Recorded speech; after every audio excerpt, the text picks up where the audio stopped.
대단히 감사합니다. 대대로 도독 집안의 어느 학생이 학교에서 교육을 받게 됩니다. 겨울철 안전 교육을 받게 됩니다. 그래서 선생님은 학생들을 이끌고 난로와 그 난로 위에 있는 주전자를 보고 너희들이 맨손으로 이 주전자와 난로를 만지면 안 되는 이유를 아는 사람 하니까 그 학생이 손을 들고 똑똑하게 대답을 했습니다. 그 이유는 지문이 남기 때문입니다. 이렇게 이야기했다는 것입니다. 이렇게 자녀는 부모를 닮아가는 것입니다. 좋지 않는 일에도 닮아가고 또 부모가 감사 생활을 하게 되면 또 자녀들도 자연스럽게 감사 생활을 하게 되는 것입니다. 그래서 오늘은 특별히 본문을 중심으로 감사는 학습이다, 이런 제목으로 여러분에게 말씀을 드리려고 합니다. 요사이 문화 코드 가운데 힐링이라고 하는 말이 있죠. 그래서 방송도 요새 프로그램이 힐링이라고 합니다. 또 여행에서도 또 힐링이라고 하죠. 먹거리도 힐링이라고 이렇게 말합니다. 요새는 또 아파트도 힐링이라고 해서 녹지 공간을 확보하지 않게 되면 분양이 되지 않는다고 하는 것입니다. 힐링이라고 하는 말은 치료한다, 그리고 치유한다라고 하는 의미이죠. 성경적 의미는 완전히 맞는다라고 하는 의미인 것입니다. 요사이 우리 사람들이 몸이 많이 상해 있고 또 영혼이 많이 상해 있고 마음이 많이 상해 있고 지금 망가져 있습니다. 그래서 힐링이 필요하다, 하나님의 치료하심이 필요하다고 하는 것입니다. 그래서 우리 힐링, 이 치료하는 방법 가운데 가장 좋은 방법이 뭐냐? 요사이 자기 개발서들이 쏟아져 나오는 그 내용 가운데 감사하는 마음을 회복하는 거다. 감사가 우리의 몸을 치유한다. 우리의 영혼을 치유한다. 감사가 하나님과의 관계를 회복시켜준다. 이렇게 이야기하고 있는 것을 보게 되는 것입니다. 데보라 노빌의 감사의 힘이라고 우리가 이 책을 우리 교회 도서로 정하고 한번 읽은 적이 있습니다. 거기에 보게 되면 척 애덤스라고 하는 분이 등장을 하게 됩니다. 그는 인생의 첫 번째 기회가 없었습니다. 그러나 인생의 두 번째 기회가 오게 된 겁니다. 그 첫 번째 기회는 태어나면서부터 척주 장애로 태어났기 때문에 인생의 첫 번째 기회를 남들처럼 가지지 못한 것이죠. 그래서 그 의사 선생님께서 하시는 말씀이 이 척주에 심각한 장애가 있기 때문에 20세 이상을 넘길 수 없다라고 하는 것입니다. 그러나 그의 어머니는 아주 대단한 어머니죠. 의사 선생님 두고 보십시오. 내가 어떤 사람인지 한번 보십시오. 그러면서 자기 아이에게, 이 척에게 정말 긍정의 힘, 감사의 힘을 불어넣어주게 되는 것입니다. 그래서 그는 52세까지 당당하게 살게 되는 것입니다. 그러면서 그는 휠체어를 타고 다니는 자기 아들에게 아주 자긍심을 심어주는 겁니다. 너는 일반인들하고 똑같아. 다만 큰 바퀴 2개, 작은 바퀴 2개 있을 뿐이다. 그리고 이 휠체어는 다른 사람의 안경과 같은 것이다. 다른 사람 눈 조금 나쁜 거나 다름이 없다. 이렇게 이야기를 하는 것입니다. 그러면서 어머니는 늘 이 척에게 너 기죽지 마라. 그리고 누즈벨트 대통령을 봐라. 그는 휠체어를 타고 다녔다. 또 휠체어에 앉아서 제2차 세계대전을 지휘했다. 그리고 제2차 대전을 승리로 이끌지 아니하였느냐. 늘 아들에게 긍정적인 마음을 가지도록 하였습니다. 그리고 그의 어머니는 자기 아들이 공립학교를 가기를 정말 원했습니다. 그래서 롱 아일랜드에 있는 메트투크 학교를 입학을 시키게 되는 거죠. 최초의 장애인으로서의 합격을 하게 되는 것입니다. 그리고 그의 역할은 늘 학교에서 연극을 하게 되면 왕 역할을 하는 거죠. 왜? 그의 휠체어가 왕자와 같이 생겼으니까 말입니다. 또 그뿐만 아닙니다. 그는 원래 이 감사하며 산 사람이 그 아닙니다. 자기 자신이 병원에 한 번 가게 되면 의사 선생님, 간호사들, 또 의사가 되려고 하는 사람들이 뭐 역사 교과서에 나오는 어떤 특별한 사례의 사람들 같이 막 모여들어서 자기를 구경하게 되는 것입니다. 그럼에도 그는 정말 기죽지를 않습니다. 그런 가운데 이 척은 재활센터에 들어가게 되죠. 그래서 거기서 가장 큰 충격을 입게 되는 겁니다. 이 재활센터에 있는 사람들에게 있어서 무기력이라고 하는 것입니다. 나는 이 사회가 받아주지 않는 사람이다. 자기 자신에게 대해서도 꿈을 전부 다 포기한 사람들인 것입니다. 이제 그들을 보면서 그들에게 너 주위에 감사할 일을 헤아려 봐라. 하나의 감사는 또 다른 감사를 가져오게 될 거야. 그래서 뭔가 더 그에게 특별한 의미로 와 닿는 것이 그의 특별한 평생의 언어는 뭔가 좀 더 해보렴, 뭔가 좀 더 희망을 가져보렴, 이런 이야기를 하게 됩니다. 그러면서 그는 어렸을 때부터 부모님으로부터 감사 연습을 철저하게 받는 것입니다. 감사는 그의 삶이었습니다. 감사는 그의 학습이었다라고 하는 것입니다. 그리고 또 부모님께서 40년 동안 하루도 빠지지 않고 자기 자신에게 감사의 훈련을 시킨 것입니다. 그래서 그의 삶이 있기까지 감사가 그의 삶의 추진력이었다고 하는 것입니다. 그리고 그가 감사하게 살아서 그의 성과가 어떻게 되었는지 여러분들에게 한번 보고 드리고자 합니다. 대학교 휠체어 농구팀 주장, 지역신문 기자, 케이블 스포츠쇼 프로듀스, 금융회사 영업부장, 대형 매장 사장, 두 딸의 자랑스러운 아버지. 물론 그는 이 마지막 두 딸의 자랑스러운 아버지가 된 것을 자기 인생의 감사의 업적 가운데 가장 큰 업적으로 여기고 있습니다. 롱아일랜드에 아주 대형 매장을 하고 있습니다. 그리고 큰 아주 조직적인 회사를 가지고 있습니다. 휠체어에 따라서 그는 정말 힘있게 그들을 지휘하는 것입니다. 그러면서 그의 이야기가 나는 한 번도 하나님께 걸을 수 있게 해달라고 기도한 적이 없다. 오히려 자기 자신은 하나님께 하나님, 내가 가지지 못한 것은 포기하고 하나님께 맡길 수 있게 해주십시오. 오히려 내가 가진 것을 헤아릴 수 있도록 가진 것에 만족하고 내가 가진 것을 충분히 활용할 수 있도록 해주십시오. 나는 열정을 가지고 있습니다. 내 열정을 하나님 사용해 주십시오. 이렇게 기도했다라고 하는 저게 사실입니다. 그리고 그의 어머니는 늘 그에게 이런 이야기를 했습니다. 불행한 사람은 가지지 못한 것을 셈한다, 헤아린다. 그러다가 더 인생을 불평하고 원망하다가 인생을 망친다. 그러나 행복한 사람은 가지지 못한 것을 헤아리는 것이 아니라 자기가 가지고 있는 것, 자기가 주위에 있는 것을 헤아리고 감사하다가 그의 길이 열리고 또 다른 감사가 또 다른 감사를 불러일으키고 감사가 감사에 꼬리를 무는 법이다.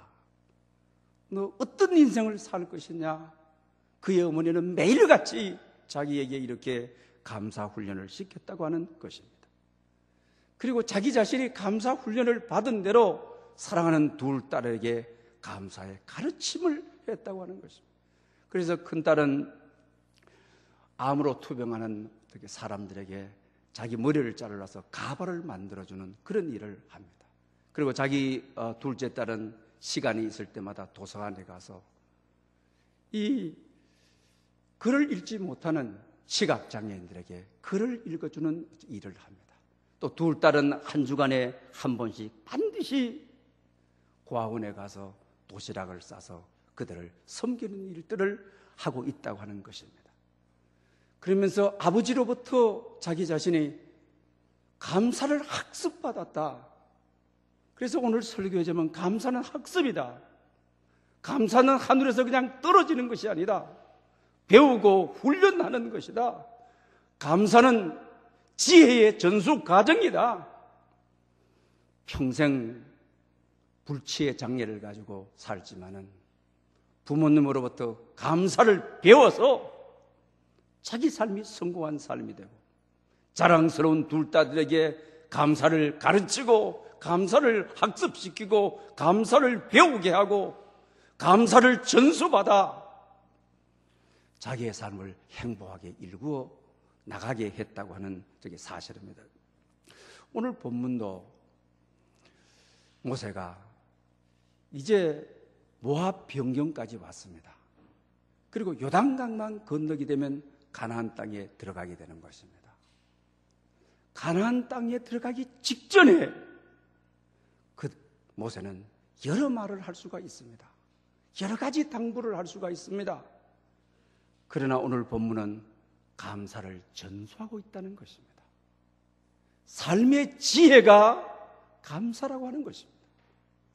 세상을 치유하는 것이 감사라고 하는 것입니다. 저 가나안 땅에 들어가서 살아가야 될 인생의 목적이, 인생의 길을 헤쳐나가야 될 지름길이 감사라는 것을 알았습니다. 그래서 그들로 하여금 감사 훈련을 시키고 있는 것입니다. 너희들이 기도할 때에 너희 가까이 계신 그런 하나님이 어디 있었느냐? 가까이 계신 그 하나님이 너희의 기도를 들어주신 큰 나라를 만든 민족이 어디 있느냐? 오늘 내가 선포하는 율법이 하나님이 친수로 쓰신 율법을 받아 너희에게 줘서 이 공의로운 큰 나라가 되게 한 것이 어디 있느냐? 여러분, 이들에게 이런 이야기입니다. 너가 기도할 때 내가 만나도 줬다.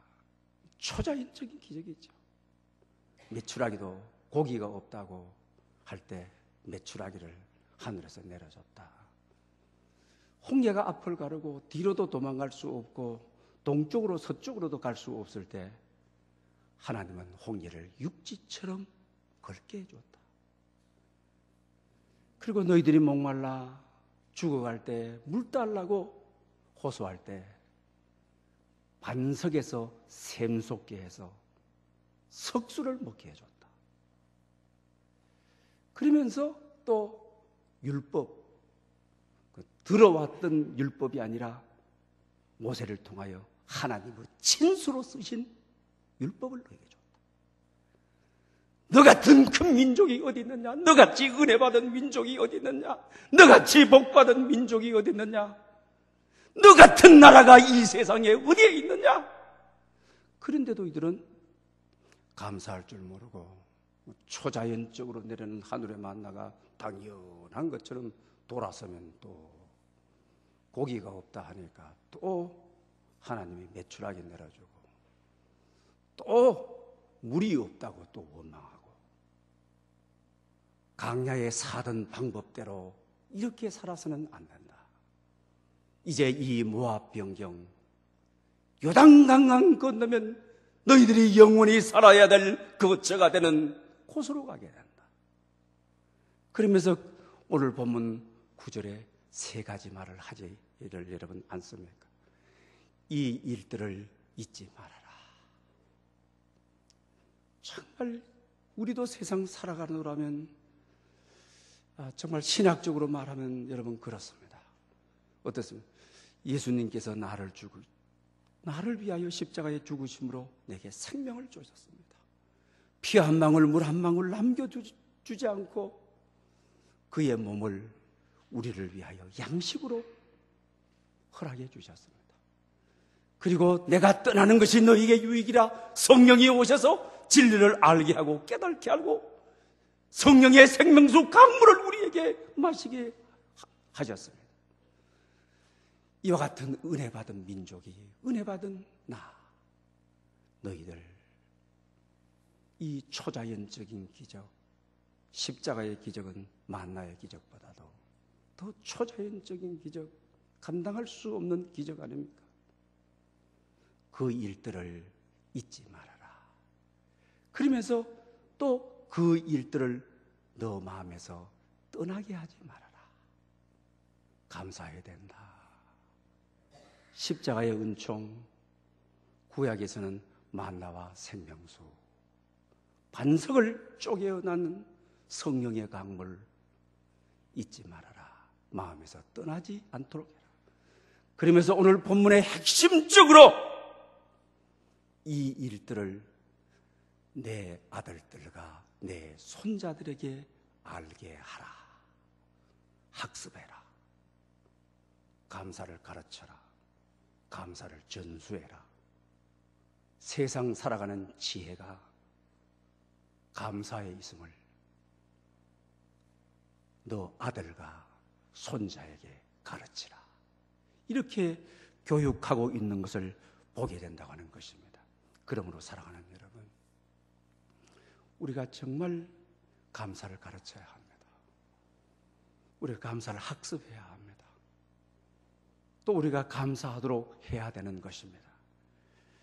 우리 감사하게 되게 되면 우리 인생에 전환을 가져오죠. 일반적으로 우리가 감사할 때는 이렇게 어린아이의 감사를 합니다. 이걸 조건부 감사라 그러죠. if의 감사라고 합니다. 만약에 합격하게 해주신다면, 만약에 집을 사게 해주신다면, 만약에 좋은 일이 생긴다면, 이것은 우리가 만약이 조건이 이루어지지 않게 되면 언제든지 불평할 수 있는 거죠. 그러나 오늘 이 시대에 이런 감사도 우리에게 사라졌다고 하는 것입니다. 불평에 대해서는 전부 전문가들인데, 그러나 좋은 것은 훈련하지 않으면 안 되는 것입니다. 애들도 태어나서 욕은 안 가르쳐도 얼마나 잘 배우는지 모릅니다. 그냥 입에 욕은 착착 붙어버립니다. 그러나 감사는 가르쳐야 됩니다. 훈련해야 됩니다. 세상을 살아가는 지혜이기 때문에 감사해요. 하나님 감사해요. 엄마 아빠 감사해요. 가르쳐야 돼요. 그 다음에 우리가 두 번째로 because of, 뭐뭐 때문에죠. 입사했기 때문에 감사합니다. 대학에 합격했기 때문에 감사합니다. 집을 샀기 때문에 감사합니다. 우리의 감사가 대부분 감사가 이런 감사죠. 성경에도 참 내가 너를 위하여 초자연적인, 너희가 기도할 때에 그 기도하는 너희와 가장 가까이 계시던 그런 하나님을 경험한 나라가, 민족이 어디에 있느냐? 그런데도 이들은 그 감사도 못하는 거죠. 우리가 정말 하나님이 주신 수많은 은혜와 십자가의 은혜와 이 자연적인 베풀어 주신 은혜 앞에 때문에 감사도 못하는 것이죠. 그러나 이 때문에 감사도 이거는 불완전한 것이죠. 왜냐하면 때문에가 없으면 감사하지를 않게 되는 것이죠. 그러나 실제로 감사 훈련, 우리가 40일 새벽 기도를 통해서 감사 훈련을 했습니다. 하루에 5가지 감사쓰기 훈련을 했습니다. 해보면 이것이 성장해서 인스파이어 오브, 그럼에도 불구하고 감사. 시험에 낙방했으면서도 그럼에도 불구하고 감사합니다. 사드락과 메삭 아베노고 정말 불못불 속에 들어간다 할지라도 나는 하나님을 부인하지 않겠다. 그리고 바울 사도에 로마 감옥에 갇혀서 매를 맞고, 그러나 한밤중에 일어나서 찬송하며 하나님께 감사했던 그럼에도 불구하고의 감사. 이 감사가 능력이죠. 그리고 이런 감사를 하게 되게 되면 반드시 훈련을 통해서 되어지는 거죠. 학습을 통해 되어지죠. 배워야만 되는 것이죠. 지혜의 전수 과정을 통해서 되어지는 거죠. 너무너무 불평할 요소들이 많고 악적거리인데도 하나님을 생각함으로 범사에 감사라, 이것이 그리스도 예수 안에서 너희를 향하신 하나님의 뜻이니라. 하나님의 뜻이기 때문에 이건 불명 원망해야 되고 불평해야 되는데, 범사에 감사하는 것이 악조건 속에서도, 실패 속에서도, 낙방 속에서도 해고가 되었는데도 감사하는 것, 이게 하늘과 땅의 건설을 움직이는 내 영혼을 치료하는 오늘 우리 사회를 치료하는, 그리고 너와 나를 치료하는, 이게 바로 힐링이라고 하는 것입니다. 여러분, 해고가 됐는데도 어떻게 감사합니까? 그러나 이 감사 훈련이 되게 되면 관점의 전환이 빨리빨리 이루어지게 되죠. 왜? 해고가 되었는데도 5가지 감사 훈련을 1년을 하고 2년을 하다 보면 빨리빨리 감사의 관점으로 전환이 되는 거죠. 아, 이번 기회를 통하여 하나님의 다른 계획이 있겠지. 정말 지금 이 직장이 내가 평생 가야 될 직장인가? 내가 잘하는 것하고는 다르지 않는가?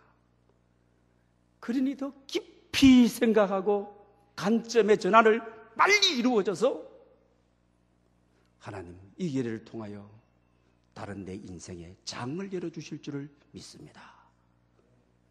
비전을 가지는, 도전을 가지게 되는 거죠.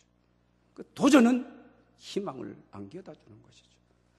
우리 주위에도 여러분 보십시오. 제 주위에도 그런 분이 있습니다. 해고를 당해가지고 제일 처음에는 억울하고 분하고, 그러나 관점을 전환하고 나서 어떻게 합니까? 승승장구하여 성공의 모델이 된 사람들이 우리 사회에 얼마나 여러분 많이 있습니다. 그러므로 성경은 그럼에도 불구하고 감사해라, 범사에 감사해라. 좋은 일이 있을 때만이 아니라 나쁜 일이 있을 때도, 실패할 때도 감사해라. 모든 것들이 합력하여 선을 이룬 일이라고 말하고 있는 것을 보게 됩니다. 그 다음에 감사의 단계는 선행이라고 하는 것입니다. 그래서 금년도 우리가 5가지 감사쓰기, 그리고 선행, 한 주에 2가지 선행하자는 것입니다. 그 선행을 하고 나면 자기의 효능감, 자기의 이 존재감, 자기 자신에 대한 존경감, 봉사하고 나게 되면, 어두운 곳 청소하고 나게 되면 교회에서 하나, 사회에서 우리가 하나 하자. 그리고 자기에 대한 효능감을 느끼는 사람이 또 타인을 배려합니다. 또 타인에 대한 효능감을 인정해 줍니다. 자기 자신에 대한 좋은 기분, 감사하는 이 기운을 가지고 있는 사람이 또 상대에게 좋은 기운을 줍니다. 그리고 그것이 부베랑이 되어서 나에게로 돌아오기 때문에 감사하지 않을 수가 없는 것입니다. 그 다음에 우리가 마지막 5번째로는 독서 활동이라고 하는 것이죠. 그래서 우리가 한 달에 2권 책 읽자. 이번에도 5월 달에 읽어야 될 책 2권을 우리 주보에 여러분 나와 있습니다. 왜 이 독서한다, 성경을 많이 읽고 신앙서적을, 우리가 참 초대교회는 신앙서적을 참 읽도록 했습니다. 많은 이들이 무슨 신앙서적이냐, 성경만 읽으면 되지. 여러분, 그렇게 되면 성경을 바르게 해석할 수가 없습니다. 왜? 신앙의 선배들이 신앙의 삶을 어떻게 살았는지 그들의 글을 읽게 되게 되면 성경을 보는, 세상을 보는, 사람을 보는 눈이 열리는 거예요. 이것이 해안이라고 그러는 거죠. 그리고 또한 성경을 읽고 신앙 서적들을 독서하다 보게 되면 영안이 열리는 거죠. 해안이 열리고 영안이 열리게 되면 전부 감사할 거리인 것입니다. 영안이 열리게 되게 되면 불평했던 것들, 원망했던 것들이 전부 다 감사거리로 와서 다 내 몸에 닿는 것입니다. 감사의 열매로 내게 돌아오도록 되어 있다라고 하는 사실입니다. 감사를 해보면 우리는 감사의 놀라움에 빠져들게 되는 것입니다. 감사형 인간은 창조적인 삶을 살아가는 것입니다. 감사형 인간은 도전적인 삶을 살아가는 것입니다. 왜 그렇습니까? 범사에 감사하기 때문에 어떤 악천후 속에서도 관점을 전환시켜서 이 가운데도 하나님의 섭리가 있다, 계획이 있다, 하나님의 인도가 있다. 그렇게 믿고 살아가는 그에게 원수 마귀가 그 길을 막을 수 있겠습니까? 어느 누구도 그 길을 막겠습니까? 바울의 글이 그랬고 다니엘이 길이 그랬음을 우리는 잘 알고 저기 있습니다. 어느 시골 목사님이 밭에서 또 농사도 지으면서 목회를 하시는데 그 배추밭에 김을 맵니다. 근데 마음속에 자꾸 사탄이 와서 유혹을 합니다. 야, 이 햇빛은 뜨겁고 김을 매야 될 것은 저 눈이 모자라도록 많고, 그러니까 자꾸 마음속에 그래도 범사에 감사할 거냐, 원망해라. 그 목사님이 한참 생각하다가 아니지 싶어가지고 하나님 감사합니다. 이 잡초들이 메뚜기처럼 뛰어다니지 않고 한 군데 모여 있으니 한꺼번에 그냥 손으로 당기면은 이게 감사의 전환입니다. 왜? 햇빛은 뜨겁고 김을 매야 될 고랑은 저 천리같이 감사의 전환이 되지 않으면, 관점의 전환이 되지 않으면 불평합니다. 원망합니다. 그러나 관점의 전환이 되고 나니까 이 잡초들이 메뚜기가 참 아닌 것이 잡으려면 도망가고 뽑으려 하면 도망가고 그러면 어떻게 되겠어요? 관점의 전환은, 감사는 어떤 환경 속에서도 아름답게 바라보는, 하나님의 섭리로 바라보는 관점의 전환을 가져올 수 있기 때문에 우리를 행복하게 하는 것입니다. 5월은 가정의 달입니다. 다음 주일이 어린이 주일입니다. 우리 이미 5가지 감사를 쓰고 100가지 감사 쓰기 운동을 해왔습니다. 다음 주일에는 여러분 가운데 사랑하는 자녀에게 100가지 감사를 써서 낭독하는 시간이 있습니다. 누군가가 여러분들이 자원을 해주시기를 바랍니다. 그 다음에 또 둘째 날이 있습니다. 그 둘째 주가 있습니다. 어버이 주일입니다. 부모님께 100가지 감사를 집중으로 써서 보내는 겁니다. 그리고 또 교회 공동체와 함께 나누는 것입니다. 셋째 주일은 부부주일입니다. 우리 서로 부부끼리 100가지 감사를 써서 서로 나누는 것입니다. 그리고 마지막 주일은 다지제주일입니다. 다른 지체 세워주기 주일. 육체적으로 연약하고 금년 한 해 힘들고 살아가는 이들, 금년 한 해 나의 편지가 필요한 이들, 나의 위로가 필요한 이들에게 100가지 감사를 써서 그를 위로하고 축복하는 것입니다. 이 일을 통하여 여러분들은 놀라운 일을 경험하게, 감사가 힐링인가 아닌 건가를 여러분들이 실제적으로 경험하게 되게. 몇 년 전에 우리 가족 감사 스토리 공모전에 최우수상을 하신 분을 좀 소개해드리고자 합니다. 이분은 100가지 감사, 우리 공모전이 감사 나눔 신문에서 있게 되는데, 첫날 쓰니까 아내에게 10가지를 썼습니다. 둘째 날 쓰니까 11가지를 썼습니다. 그 다음부터는 쓸 것이 없어가지고 그냥 일주일 동안 세월이 그냥 흘러가 버렸습니다. 근데 그날따라 새벽 4시에 일어나게 돼가지고 아내가 자는 모습을 봅니다.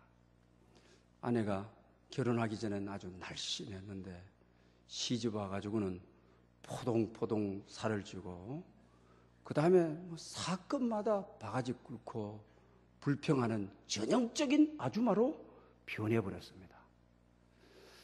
4시에 일어나서 그런 전형적인 한국의 아주마를 바라보니까, 내 시집 와서 고생 많았다. 너무 속상했다. 두 애들 기르느라고 얼마나 힘들었나. 이 사고의 이 전환을 가져오니까 날마다 아내를 보고 불평하던 부정적인 생각이 긍정적인 생각으로 전환을 하니까 그날 71개를 채워가지고 공모전에 냈는데 최우수작으로 당선이 됐어요. 그러면서 그는 그의 글 가운데 이런 내용을 소개하고 있는 거예요. 나를 변화시키고 세상을 변화시키는 것은 돈인 줄 알았다. 권력인 줄 알았다. 명예인 줄 알았다. 나는 그것을 위해서 수고하고 열심히 뛰었다. 그러나 감사라고 하는 이 두 글자, 돈도 들지 않고 아내에게 대해서 100가지 감사를 하고 나니까 가정이 화목하고 자식관계가 화목하고 놀라운 변화가, 감사는 먼저 자기를 변화시키고 100가지 감사를 써서 부인에게 주니까 부인이 감격해가지고 어찌할 줄을 몰라서 변하고, 그러면서 그는 마지막으로 이런 이야기를 합니다. 내가 앞으로 돈을 많이 벌 수 있다면 자식들에게 유산도 남겨주고 싶다. 그러나 이것들보다가도 감사를 유산으로 남겨주고 싶노라. 이거로 글을 맺습니다. 이것이 최우수작입니다. 100가지 감사 쓰기에 최우수작입니다. 오늘 본문의 말씀입니다. 너에게 만나를 주신 하나님, 홍해를 가르신 하나님, 잊지 말아라. 마음에서 떠나지 않게 해라. 너희 아들들과 손자들에게 알게 하라. 감사를 전수하라. 감사를 배우고 학습하게 하라. 이것이 바로 심사위원들을 울린 겁니다. 심사위원들을 감동시킨 것입니다. 여러분, 감사는 직접 써봐야 합니다. 그냥 듣는 것으로 안 되는 겁니다. 실제 해봐야 됩니다. 맛있는 음식도 실제로 먹어봐야 합니다. 아무리 풍광이 좋은 산도 올라봐야 그 맛을 압니다. 감사 100가지를 쓰다가 보면 부인에게 대해서든지 자식에게 대해서든지 여러분에게 복음을 전해주셨던 분들이든지 쓰다가 정말 오열합니다. 내가 이렇게 감사하지 못했구나. 정말 통곡하게 되는 거예요. 100가지 감사를 쓴 분들은 그걸 알 것입니다. 때로 감사를 쓰다 보게 되게 되면 그 은혜가 너무 커서 온몸에 전율을 느낍니다. 머리에서부터 발끝까지 나를 사로잡는 것입니다. 내 마음을 사로잡는 것입니다. 그런 경험을 했을 것입니다. 100가지 감사를 쓰다 보면 또 희열이 넘쳐가지고 막 웃게 됩니다. 감격하게 됩니다. 너무 고맙습니다. 잊을 수가 없습니다. 그러면서 다른 어떤 유산보다도 감사의 유산을 물려줘야 되겠다. 감사를 가르쳐야 되겠다. 감사를 알게 해야 되겠다. 감사는 배우고 학습함으로 이루어진다는 것을 뼈저리게 알게 될 것입니다. 그리고 우리가 또 우리 신명기를 보게 되게 되면 이런 말씀이 기록되어 있는 것을 보게 됩니다. 모압 변경이죠. 역시 그러면서 그는 이러면 내가 오늘 내게 명하는 여호와의 명령과 법도와 규례를 지키지 아니하고 내 하나님 여호와를 잊어버리지 않도록 삼갈지어다. 이제 모압 변경을 떠나 최후의 요단강을 건너 가나안으로 가는 그들에게 내 하나님 여호와를 잊어버리지 않도록 내 하나님 여호와께 감사함으로 들어가라. 나는 이제 너에게 감사를 가르쳤다. 너가 가나안 땅에 들어가서 살아가는 지혜는, 살아가는 방법은 감사하는 길이다. 그러면 길이 열릴 것이다. 그러면 하나님이 너를 지키실 것이다. 그러면 새초부터 새말까지 여호와 하나님이 너를 보호하실 것이다. 그러면 지금부터 영원까지 여호와 하나님이 너를 인도하실 것이다. 사랑하는 여러분, 5월 한 달 다음부터 감사로 물들여 보십시다. 정말 100가지 감사를 서로 우리가 써보십시다. 그러다가 오열하기도 하고 웃기도 하고 전율을 느끼기도 하고 내 영혼이 치유되고 상대를 치유하고 공동체를 치유하는데 여러분들이 쓰임받기를 축복합니다. 전능하신 아버지 하나님,